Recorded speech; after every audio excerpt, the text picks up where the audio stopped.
Could be me and you sitting across from each other. Maybe okay, let's say I'm holding the E-meter. What are you doing, and what is that E-meter doing? What is it capable of doing? Okay, what it is capable of doing is registering what's bothering you. It is a guide. It doesn't tell you anything. It doesn't yell out. Well, it's a meter there, and it sends a little electrical flow through your body. You're holding something there, very tiny. You cannot feel it. It shows a reaction. What does that reaction mean? That reaction just says there's a reaction. You thought something about it, or it's something that has some form of mental energy. Reaction to what? You're saying words, and it's almost like free association. Or I mean, what am I reacting Listen, to? Stop comparing it to psychotherapy because it isn't. I'm just asking. And by the way, okay, there are a million things you could do, but you take up an individual subject of a person's life. I'll bring up the subject of communication. If that isn't you, fine. People do have problems with this subject. Very specific questions are asked. The person answers them. He looks, answers the question, answers it. To handle areas of upset that are upsetting him, he knows when they are no longer upsetting him. He finds out finally for himself why they were upsetting him, and they no longer do. That is what's happening. What I'm still a little bit lost on is, presumably you and I could do that. Oh, absolutely. Right now, right? Well, you'd have to want to participate. Fine. But why do we need that piece of equipment? Oh, because it's far more accurate. I mean, originally in Dianetics and Scientology, there was no meter, and you would look at a person. What is the meter? You would look at a person. I'll tell you. Because I'm looking at a needle sweeping across. Okay, you would look at the person. You would look at the person and hear something similar. I can see your face flush, or I can see you cry, or I can see you smile. You can observe people, right? Well, not many people have an ability to do that, and plus that is pretty crude. What this does is when there is an area of upset, it registers. That's all it does. When the area of upset no longer exists, it doesn't register. That's all it does. It is strictly a guide. And what is the communication is taking place between you and I? You see, we're in there together. I'm asking something about you. You're interested in finding out something about yourself. I'm there to help you find that. But I'll tell you, here's where else we differ from psychotherapy, psychology. Those people would tell you, this is your problem. That's a pretty arrogant position to take, for that person to tell you what's going on, considering every individual on this planet is different. Scientology, we show you a way to find out for yourself. And do you know who knows when you found out?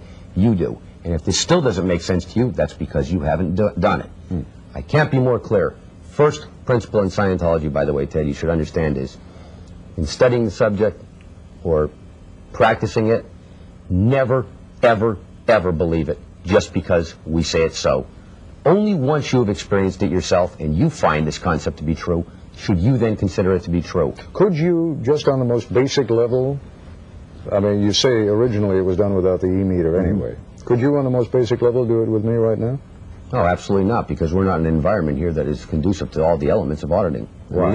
I'm perfectly comfortable here. Well, here's why. Because you're the interviewer here on the program, right, and you're the one who's in charge here on the program, and you're interested in doing a program. That instantly throws out the first 3 rudiments to doing this. It's not something. Fair enough. As a matter of fact... No, I buy that. That's fair enough. One of the other ways, if you're not going to use the E-meter, though, Forrest also showed some of the people working with what? Plasticine? Oh, yeah. You know, I mean, there's a sort of misconception that comes out. That's part of the study technology of Scientology. There's a study technology developed by L. Ron Hubbard. He isolated the 3 barriers to study. This is a technology that helps you study any subject. One of those is not having the mass in front of you. I'll give you an example. Not having the what? The mass of an object that you're studying in front of you. A good example, here we are in a studio and we have cameras all over the place. Imagine you were going to school when you were 15 and you're studying up on cameras and you've never seen one, okay? You wouldn't really quite understand it too well. It'd be better if you had the camera there that you could do it with.